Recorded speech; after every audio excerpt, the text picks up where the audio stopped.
आज हम एक ऐसी ताकत को समझने की कोशिश करेंगे जो हर जगह है लेकिन दिखती नहीं। हमारे फोन में, घरों में, शहरों में, मतलब हर जगह। जी हाँ, हम बात कर रहे हैं बिजली की।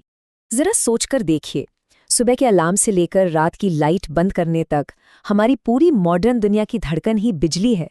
ये इतनी जरूरी बन चुकी है कि इसके बिना आप जिंदगी की कल्पना करना भी मुश्किल है। लेकिन कभी सोचा है कि ये बिजली, ये जो अदृश्य सी शक्ति है, असल में है क्या? मतलब ये तारों के अंदर बहती कैसे है और हमारे सारे गैजेट्स को चला कैसे देती है? इसका जवाब पाने के लिए हमें बड़ी बड़ी चीजों से नजर हटाकर बहुत बहुत ही छोटी दुनिया में झांकना होगा। हम बात कर रहे हैं एटम्स की दुनिया की। तो चलिए अपने पहले पड़ाव पर चलते हैं। सब कुछ परमाणु है।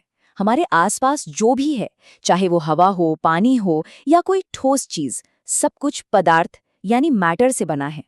और मैटर का जो सबसे छोटा बुनियादी हिस्सा है, उसे ही हम एटम या परमाणु कहते हैं। अब देखिए, मैटर की 3 मेन अवस्थाएं होती हैं। ठोस चीजों में एटम्स एकदम कसकर एक दूसरे से चिपके होते हैं। लिक्विड्स में वो थोड़े ढीले हो जाते हैं, तभी तो बह पाते हैं। और गैस में तो वो पूरी तरह आजाद घूमते हैं।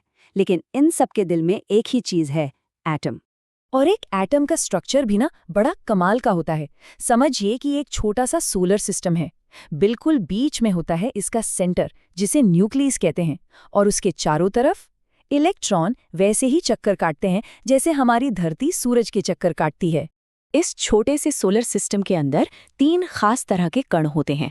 सेंटर में यानी न्यूक्लियस में होते हैं पॉजिटिव चार्ज वाले प्रोटॉन और न्यूट्रल यानी बिना चार्ज वाले न्यूट्रॉन।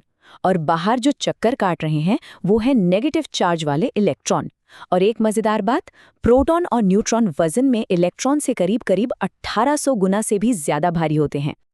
अब यहाँ पर फिजिक्स का एक बहुत ही बेसिक नियम काम करता है। उल्टे चार्ज एक दूसरे को खींचते हैं। तो न्यूक्लियस के अंदर जो पॉजिटिव प्रोटॉन है, वो बाहर घूम रहे नेगेटिव इलेक्ट्रॉनों को अपनी तरफ खींच कर रखते हैं। इसी खिंचाव की वजह से इलेक्ट्रॉन अपनी कक्षा छोड़कर भाग नहीं जाते और पूरा एटम एक साथ बंधा रहता है। ठीक है, तो अब सवाल ये उठता है कि अगर हर चीज एटम से ही बनी है, तो फिर सिर्फ कुछ चीजें जैसे कि लोहा या तांबा ही बिजली के अच्छे कंडक्टर क्यों होते हैं? इसका पूरा राज छिपा है फ्री इलेक्ट्रॉन के कॉन्सेप्ट में। किसी भी एटम की जो सबसे बाहरी वाली कक्षा होती है उसमें घूमने वाले इलेक्ट्रॉनों को वैलेंस इलेक्ट्रॉन कहते हैं। और यही वैलेंस इलेक्ट्रॉन है असली हीरो।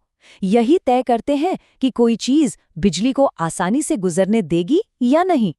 देखिए, जिन चीजों के एटम की बाहरी कक्षा में सिर्फ 1 से 3 वैलेंस इलेक्ट्रॉन होते हैं, उन्हें हम कंडक्टर कहते हैं। ये इलेक्ट्रॉन अपने न्यूक्लियस से बहुत ढीले ढाले तरीके से जुड़े होते हैं और बड़ी आसानी से एक एटम से दूसरे पर कूद सकते हैं।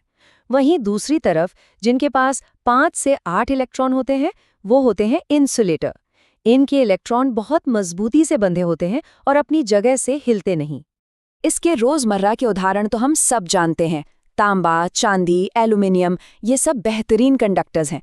और रबर, प्लास्टिक, लकड़ी, ये सब अच्छे इंसुलेटर्स हैं जो हमें इलेक्ट्रिक शॉक से बचाते हैं। और हाँ, इनके बीच एक और कैटेगरी है, सेमीकंडक्टर्स की। इनमें 4 वैलेंस इलेक्ट्रॉन होते हैं, जैसे सिलिकॉन। हमारे सारे स्मार्टफोन और कंप्यूटर इन्हीं की देन है। तो अब जब हम फ्री इलेक्ट्रॉन्स के खेल को समझ गए हैं, तो चलिए बिजली की दुनिया के 3 सबसे बड़े खिलाड़ियों से मिलते हैं, करंट, वोल्टेज और रेजिस्टेंस। जब ये सारे फ्री इलेक्ट्रॉन एक ही दिशा में एक साथ बहने लगते हैं, बस इसी को इलेक्ट्रिक करंट कहते हैं। ये सिर्फ इलेक्ट्रॉनों का इधर उधर घूमना नहीं है, बल्कि एक तय दिशा में एक लाइन में चलना है।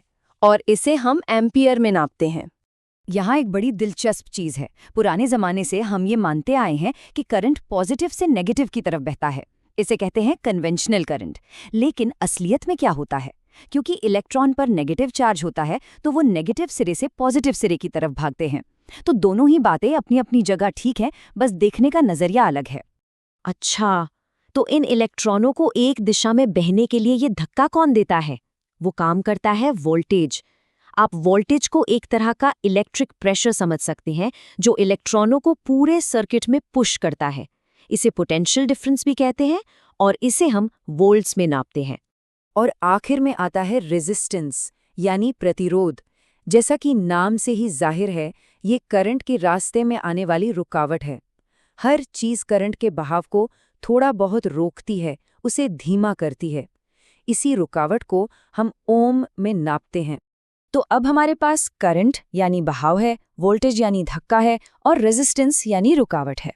लेकिन बिजली से कोई काम करवाने के लिए हमें इन सबको एक बंद रास्ते में जोड़ना पड़ता है। इसी बंद रास्ते को हम सर्किट कहते हैं। अब देखिए, सर्किट को कागज पर बनाने के लिए हम ऐसे सिंबल्स का इस्तेमाल करते हैं। ये एक तरह की शॉर्ट हैंड भाषा है। यहाँ एक बैटरी है जो वोल्टेज देती है, एक लैंप है जो कि रेजिस्टेंस की तरह काम करता है और एक स्विच है जो रास्ते को जोड़ता या तोड़ता है। जैसे ही स्विच ऑन होता है, रास्ता पूरा हो जाता है, इलेक्ट्रॉन बहने लगते हैं और बत्ती जल जाती है। तो एक एटम के अंदर से शुरू होकर इलेक्ट्रॉनों का ये अदृश्य बहाव आज हमारी पूरी मॉडर्न दुनिया को चला रहा है। ये सोचना ही कितना कमाल का है ना? और सवाल ये है कि भविष्य में ये नन्हे इलेक्ट्रॉन और कौन-कौन सी बड़ी चीजों को पावर देंगे?